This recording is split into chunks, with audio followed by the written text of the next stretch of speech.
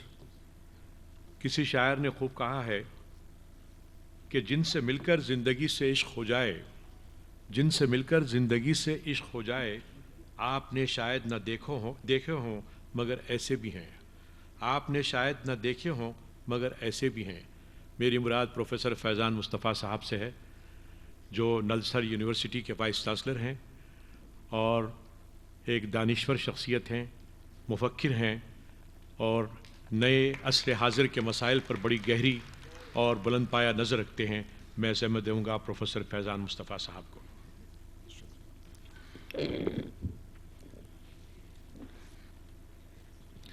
Mr. President, chief guest, dignitaries on the dais and off the dais.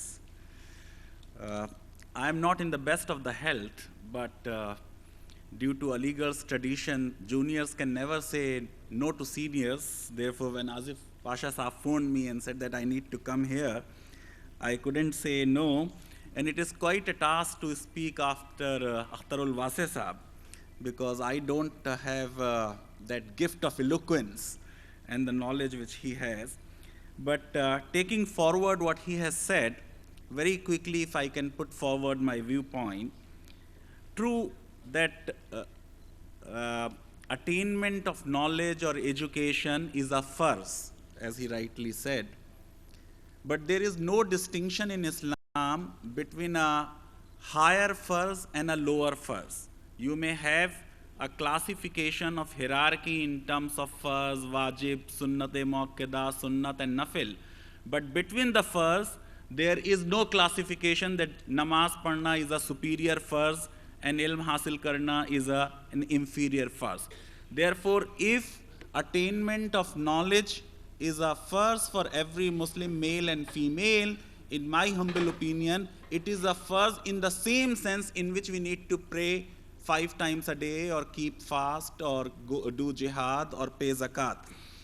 The other thing which he rightly said, and I am in full concurrence, that Hyderabad is an exception in India. It has witnessed a sort of a Muslim renaissance in post-independence.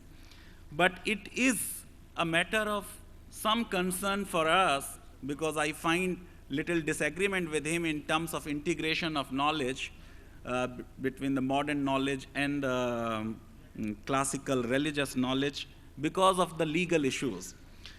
You see, the rise of Islam saw the dark ages for Europe.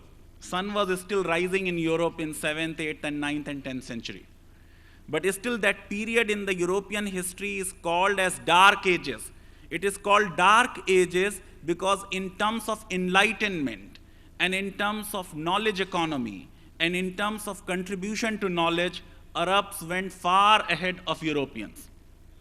Then in 11th century or by 11th century, we stopped research. We started doing taqleed. We started doing imitation. We don't contest the opinion of the scholars. Jo Imam Abu Hanifa ne keh diya but mustanad hai, jo falan alim ne keh diya but mustanad hai. We don't challenge the settled position. And when we started taqleed, they started renaissance. And since then, we are backward and we will remain backward unless we go back to that original quest for knowledge. We go back to questioning the established positions. Now the problem in India is, once the constitution is in place, you cannot combine the religious education with secular education, because Article 28 of the Constitution does not permit you imparting of religious education in any educational institution which is funded by the state or which is recognized by the state. And that is the problem. That's why you need to have that kind of segregation, that the religious education is to be given in religious institutions and secular education is to be given in secular institutions. But one need to appreciate the framers of Indian Constitution, that even in the wake of a partition of the country,